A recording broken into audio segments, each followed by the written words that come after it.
Saya kira putusan kemarin tidak mencerminkan apa yang seharusnya.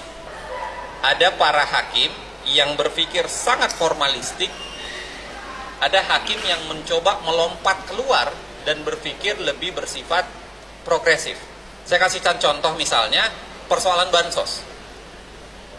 Mayoritas putusan hakim mengatakan bansos itu problem, cawe-cawe presiden itu problem, tapi tidak terbukti secara hukum. Dan yang terjadi hanyalah problem moralitas yang tidak ada diatur. Dan itu dia dalam putusan itu mengatakan terpulang ke dalam diri masing-masing orang yang secara moral itu. Tapi kan ada 3 hakim yang kemudian mengatakan tidak. Rentetan dari itu tidak berakhir. Harus tetap diupayakan. Siapa yang melanggar aturan hukum, siapa yang merusak penegakan hukum, siapa yang merusak demokrasi tetap harus dibawa ke pertanggungjawaban hukum.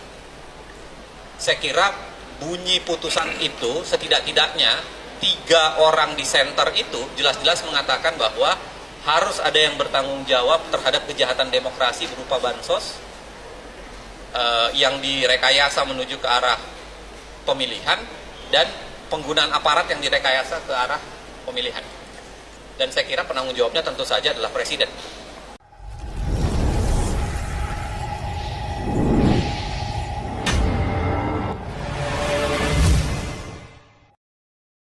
Assalamualaikum warahmatullahi wabarakatuh, saudara-saudaraku sebangsa dan setanah air dimanapun kalian berada. Semoga kalian selalu dalam kondisi sehat walafiat. Berjumpa lagi dengan saya di Sinergi Update. Kami bukanlah buzzer, kami hanya menyajikan keputusan ada di tangan Anda.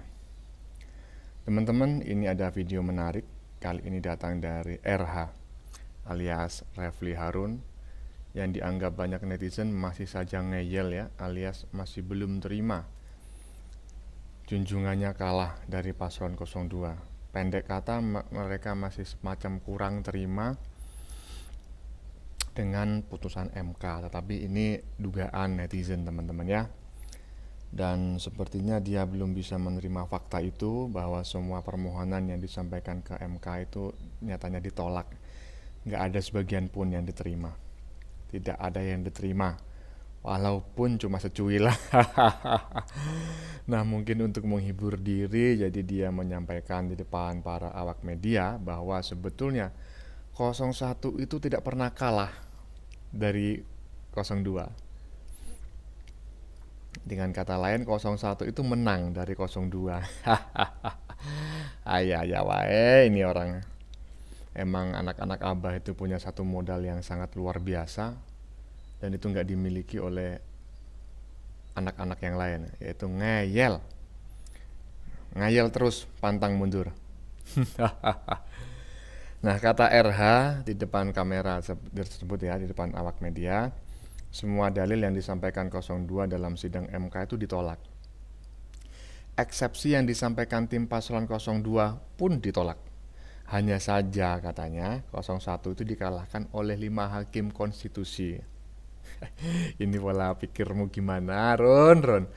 Ya, kayaknya benar deh ya, dia ini bukan ahli hukum tata negara, tetapi ahli tata busana atau tata boga. Nah, bagaimanakah videonya, begitu maksudnya videonya RH ini, dan bagaimanakah komentar netizen menanggapinya? Mari kita tonton bersama, kemudian mari kita komentari bareng-bareng di bagian akhir video. Ini dia. Refli Harun masih ngeyel dan mengatakan perolehan suara 01 menang dari 02. Mari kita dengarkan. Alhamdulillahirrabbilalamin. Sebenarnya tim 01 tidak kalah dengan 03. Justru 02, kami menang. 02 maksudnya. Semua dalil yang mereka ajukan itu ditolak, yang mengatakan bahwa Mahkamah Konstitusi hanya 02. Mahkamah hitung-hitungan. 02 ya. Mahkamah hitung-hitungan dengan 6 ahlinya. Ternyata mereka ditolak. Termasuk juga eksepsi mereka ditolak. Nah, cuma kita dikalahkan oleh 5 hakim konstitusi yang menganggap yang apa yang kita sampaikan belum cukup. Itu saja. Dan kami terus berbahagia dan berbangga, dan mudah-mudahan demokrasi kita hidup ke depannya. Wassalamualaikum warahmatullahi wabarakatuh. Waalaikumsalam Alah warahmatullahi jabang wabarakatuh. bayi ron.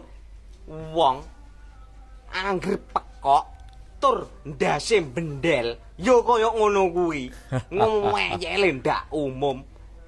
Alias dalam peribahasa kepala batu. Yo to, kalah nggak bisa menerima padahal wis diputusno hakim MK. Isih ngeyel ae jabang bayi ron. Iya.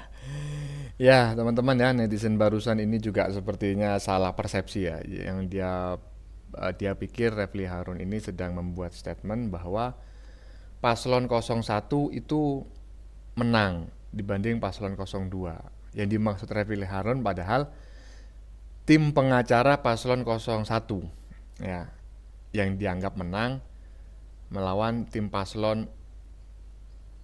pengacara paslon 02. Ini terkait sidang di MK kemarin ya. Jadi bukan masalah perolehan suara 58% dan 24% bukan ya.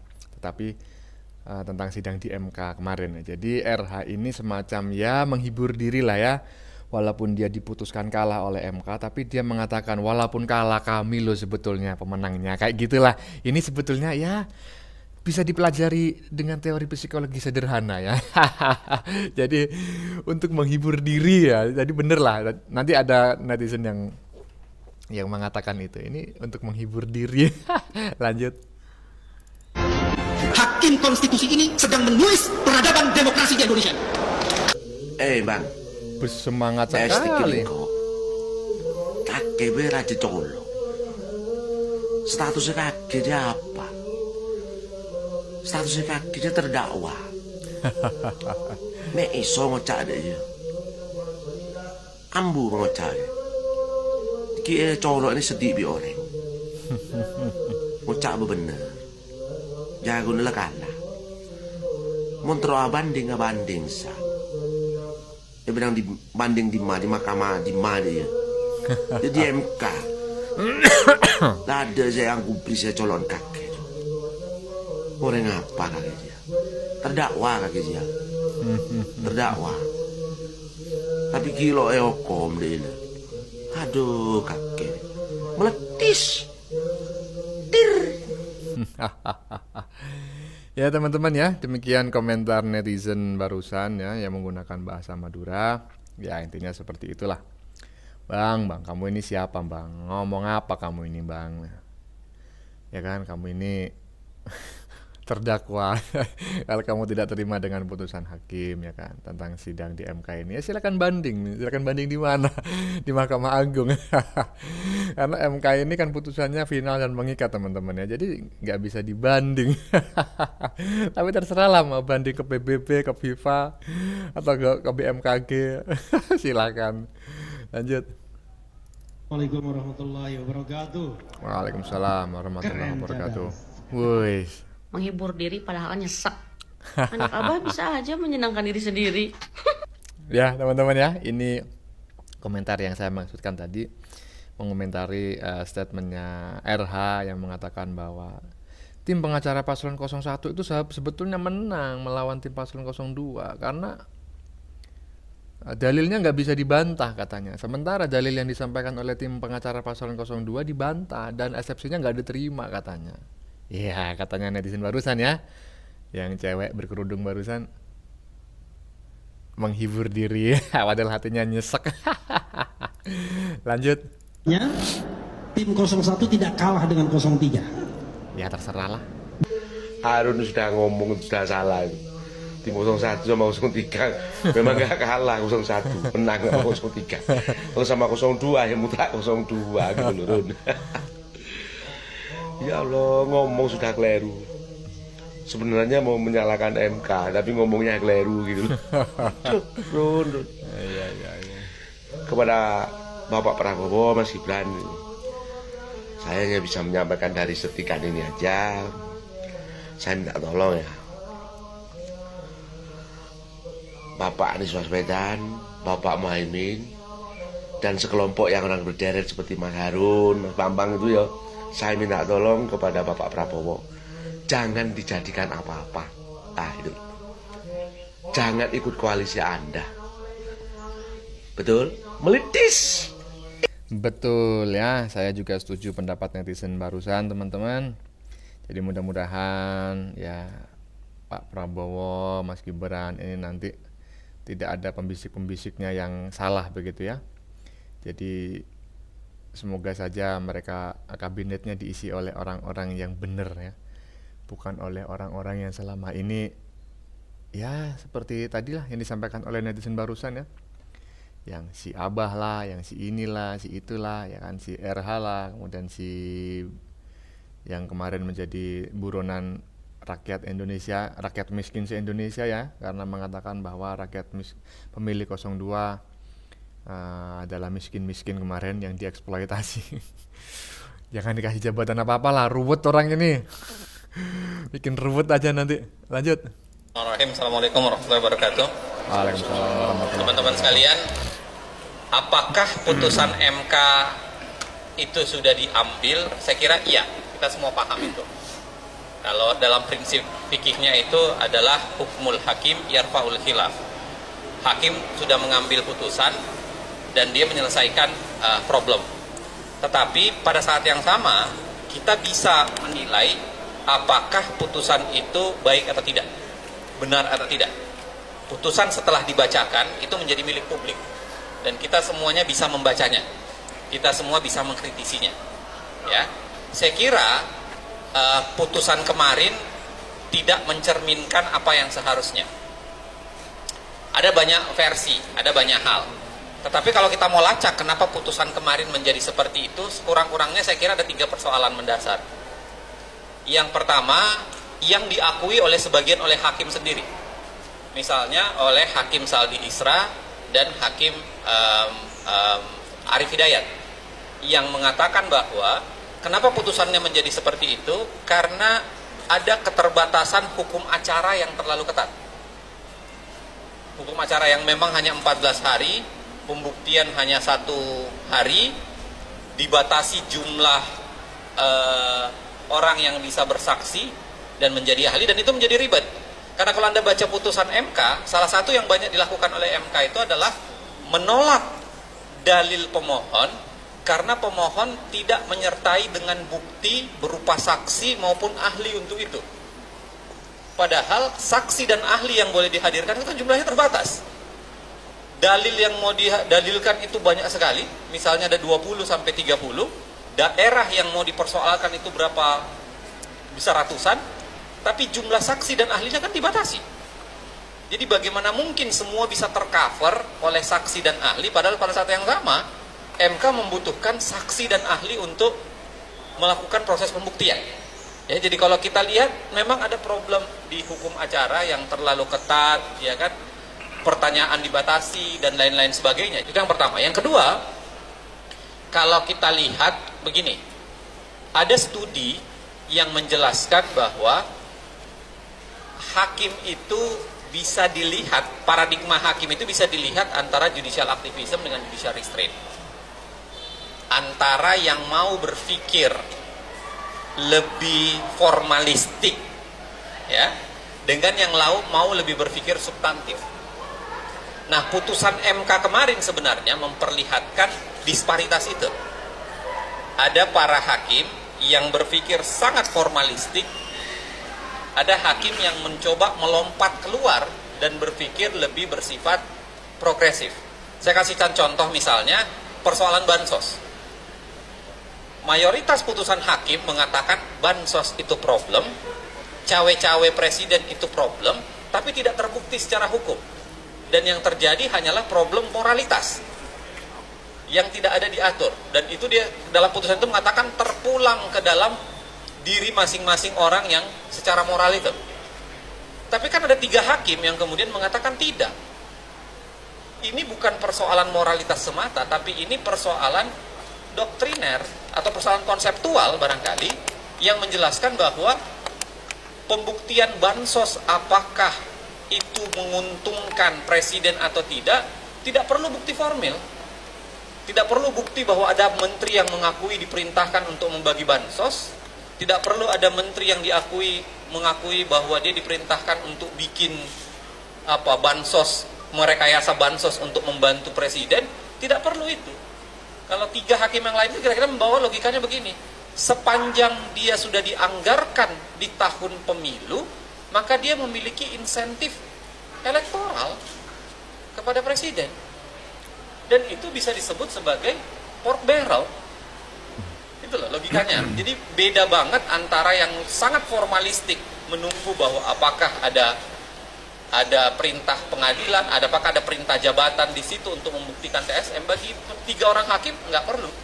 Sepanjang sudah dinyatakan, bahkan ketika dibikin anggaran mendekati tahun politik, itu sudah bukti sebenarnya bahwa bagian dari upaya membangun pork barrel. Ya. MK Teman-teman ya. menjadi begitu, analisis saya Ada adalah lanjutnya. karena MK memang tidak pernah bisa independen secara baik di hadapan kepentingan politik. Itu sudah terbukti berkali-kali. Saya dalam siaran dalam podcast saya, dalam YouTube saya sampaikan bahwa hakim MK itu sebenarnya ada 3 genre bagi saya sekarang. Ada genre yang mau melakukan judicial heroes lah dalam pengertiannya Romo Hendrik itu. Lalu kemudian ada genre yang betul-betul terpengaruh sama kepentingan politik, ya memang afiliasi, belum tentu buruk ya, tapi dia terafiliasi dengan kepentingan politik, biasanya karena ya ada kedekatan dan lain sebagainya. Sama hakim yang di tengah nih, yang ngambang. Putusan MK biasanya diambil itu berdasarkan kemampuan kelompok politik ini mendekati yang tengah, mengambil menjadikan mayoritas, atau kelompok yang baik ini mengambil yang tengah menjadikan mayoritas. Saya mengamati itu dari sekitar berapa tahun putusan MK terakhir selalu begitu. Khusus untuk kasus-kasus yang berkaitan dengan politik.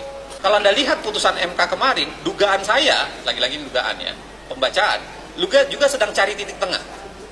Makanya 3 hakim itu menawarkan bukan membatalkan Gibran, tapi kemudian mengatakan pengulangan pemungutan suara ya di beberapa provinsi yang bermasalah. Padahal itu tidak dimohonkan oleh pemohon. Pemohon tidak memohonkan itu, tidak memintakan, tidak ada petitumnya itu. Tapi seakan-akan dicari titik tengah supaya kemudian bisa ke tengah dan berusaha membujuk hakim yang tengah untuk ke situ. Tapi ternyata tidak ada yang terbujuk kan, sehingga putusannya menjadi 3 tiba-tiba kayak membangun logika sendiri. Ya boleh sih, et aquae et bono kan begitu kan maksudnya kan, bisa diputus di luar itu, tapi seakan-akan mencari logika sendiri di luar dari permohonan yang dilakukan. Nah sekarang apa yang harus kita lakukan? Saya kira sekurang-kurangnya ada 2 hal yang harus dilakukan oleh kita semua, teman-teman sekalian. Yang pertama adalah rentetan dari itu tidak berakhir, harus tetap diupayakan. Siapa yang melanggar aturan hukum, siapa yang merusak penegakan hukum, siapa yang merusak demokrasi, tetap harus dibawa ke pertanggungjawaban hukum. Saya kira bunyi putusan itu setidak-tidaknya 3 orang di center itu jelas-jelas mengatakan bahwa harus ada yang bertanggung jawab terhadap kejahatan demokrasi berupa bansos yang direkayasa menuju ke arah pemilihan, dan penggunaan aparat yang direkayasa ke arah pemilihan. Dan saya kira penanggung jawabnya tentu saja adalah presiden. Ya, jadi harus bertanggung jawab. Dan saya kira untuk alasan itu harus kita dorong betul teman-teman di DPR untuk serius mengajukan angket. Harus serius. Karena biar bagaimanapun itu esensi penting nih. Tidak boleh dibiarkan proses yang keliru itu dibiarkan tanpa pertanggungjawaban. Ya, saya kira proses itu silahkan berjalan. Teman-teman pengawasan politik silahkan melakukan langkah di situ. Plus pada saat yang sama saya kira ini catatan buat masyarakat sipil. Kita juga harus melakukan konsolidasi untuk memperkuat yang namanya kemampuan untuk mengontrol pemerintahan. Salah satu ketakutan terhadap kemenangan saat ini adalah ketika demokrasi bisa diinjak-injak dengan mudah. Ketika proses penegakan hukum, pemerintahan itu dirusak. Nah, siapa yang bisa menjamin bahwa masa 2004 sampai 2009 tidak akan mengulang penindasan yang sudah terjadi sekian lama di bawah rezim Pak Jokowi? Ya, teman-teman ya. Itu adalah statement dari sekelompok orang yang mengaku, yang mengatasnamakan dirinya sebagai pakar hukum UGM ya. Dan di badan videonya ini ada tulisan pakar hukum UGM bongkar fakta di balik putusan Mahkamah Konstitusi ya. Tadi sudah kita dengar bareng-bareng statementnya ini. Wah, resmi sampai berbaris begitu ya. Tapi di belakang-belakangnya kayaknya masih mahasiswa semua. Jadi dengan kata lain, walaupun dia mengaku ini sebagai pakar dari UGM, patut, ya bukan diragukan sih, ya patut diragukan bahwa semua pakar hukum di UGM berpendapat sama. Kan pakar hukum di UGM kan gak cuma satu ya kan, banyak. Dan ini sepertinya yang sebagai pakar hukumnya cuma satu yang berbicara itu. Di belakang-belakangnya ini kayaknya adalah kader-kadernya ya, mahasiswa yang baru lulus atau bagian TU mungkin ya, karena masih cukup muda semua, belum layak disebut pakar begitu. Dan dari statement yang kita dengarkan ya, yang terbagi dalam 3 segmen tadi, ya bisa ditebak lah ya, orang ini mendukung siapa, berada di barisannya siapa ya kan. Dan dari anatomi juga kita bisa melihat orang ini, ya ini bukan body shaming, juga bukan rasis ya, tetapi kita bisa melihatlah dari anatominya, dari hidungnya. Ini sepertinya orang mana kan begitu, keturunan mana. Nah kalau keturunan mana ya kan, latar belakang keturunannya kan tentu akan terlihat juga orang ini mendukung siapa ya. Jadi tapi nggak masalah lah ya. Walaupun Anda dari mana, keturunan siapa, Anda adalah warga negara Indonesia, sama seperti orang lokal ya kan, orang asli Indonesia. Kita sama-sama warga negara Republik Kesatuan ya Republik Indonesia begitu, jadi memiliki hak yang sama, nggak masalah. Cuma ya itu tadi, kita sudah bisa menebak lah kalian ini tujuannya kemana gitu ya. Ya tadi teman-teman sudah kita saksikan ya. Belum selesai kayaknya nih videonya nih. Kita lanjutkan dulu videonya. Oh masih ada. Sampai lupa saya. Oke lanjut. Sampaikan ya, mohon maaf ini agak Ada kerongkongan ada. Kering. Kering. Taeng. Aduh, Taeng. taeng kan Harun ya. Lagi kalah di awar terus der. Iya kok. Keluar Demat derma cong. Dia Harun. Dia mah. Kalah. Tapi war Kang Harun ya. Aduh. Terancok ocakan deh. Kata dia baru. Ya Allah. Mon kolok meletus bom melok engko. Gampang lebet 02 lebet. Ya, 02 lebet. Amit-amit Kak Harun 02 lebet. Meletis tir. Permisi Pak Harun. 02 lewat katanya. Sindiran yang sangat menohok ya teman-teman ya. Karena saya juga nggak ngerti kenapa RH ini begitu bersemangatnya ya, dan begitu semacam membencinya Pak Jokowi dan keluarga. Mungkin karena dia pernah menjabat sebagai komisaris 2 kali, komisaris BUMN seingat saya, dan dia dipecat begitu ya, diberhentikan lah, dipurna tugaskan. Mungkin ada persoalan yang di hatinya yang tidak mengenakkan gitu mungkin. Oke lanjut. Saya menolak Gibran. Saya tak ingin Gibran jadi wakil presiden saya. Dan saya menolak Anda, dan saya tidak ingin mendengarkan Anda. Tuh Pak, yang memilih Gibran itu rakyat, bukan Anda gitu. Yang memilih itu masyarakat mayoritas gitu, bukan satu orang. Oke, kita ikutilah, hormati pilihan rakyat. Sabar, legowo, jos. Iya, ini adalah statementnya F. Saifullah ya beberapa waktu yang lalu. Dan kesini masih banyak yang menanggapinya, menyetisnya, karena memang statementnya ini unik sekali teman-teman ya. Saya menolak. Lah emangnya Anda ini siapa menolaknya? Oh cuma Anda satu kok. Emang rakyat Indonesia cuma satu Anda saja. Anda menolak ya ben ora urus ya kan. Yang penting 58% rakyat Indonesia menginginkan Prabowo dan Gibran. Sudah selesai. Dan MK juga sudah memutuskan, terserah Anda nggak setuju, Anda menolak, terserahlah. Oke teman-teman, Sudah kita saksikan bersama ya beberapa video yang sudah kami sajikan. Tadi di bagian awal kita lihat bersama video menarik dari RH alias Refli Harun yang dianggap banyak netizen itu masih saja ngeyel ya, alias tidak terima junjungannya kalah dari 02, dan sepertinya dia belum bisa menerima fakta bahwa semua permohonan yang disampaikan ke MK ditolak, tidak ada yang diterima walaupun cuma secuil. Secuil katanya lagunya Bang Haji. Nah, mungkin untuk menghibur diri jadi dia menyampaikan di depan para awak media bahwa sebetulnya 01 itu menang dari 02 ya kan. Tim pengacaranya maksudnya ketika di MK itu seharusnya dimenangkan gitu loh. Cuma nggak tahu kenapa kok 5 hakim justru mengalahkannya gitu ya. Justru menolaknya. Ya ayah wae orang ini ya. Memang anak-anak Abah itu punya satu modal yang sangat luar biasa, yaitu modal ngeyel. Oke, videonya sudah kita saksikan bersama-sama tadi ya teman-teman ya. Kata RH, semua dalil yang disampaikan 02 dalam sidang MK itu ditolak. Eksepsi yang disampaikan tim paslon 02 juga ditolak gitu. Hanya saja 01 itu dikalahkan oleh 5 hakim konstitusi. Ini pola pikirmu, Run, pola pikirmu. Gitu loh. Ya kayaknya benar teman-teman ya, bahwa yang bersangkutan ini bukan ahli hukum tata negara, tapi ahli busana atau ahli tata busana dan ahli tata boga. Kemudian tadi ada netizen yang mengatakan bahwa hanya upaya RH menghibur diri karena kalah dalam sidang MK. Padahal sebetulnya hatinya nyesek alias dadanya sesak ya. Jadi seluruhnya RH itu dianggap sebagai upaya untuk menghibur diri saja, padahal sebetulnya ya hatinya tuh sakit gitu ya.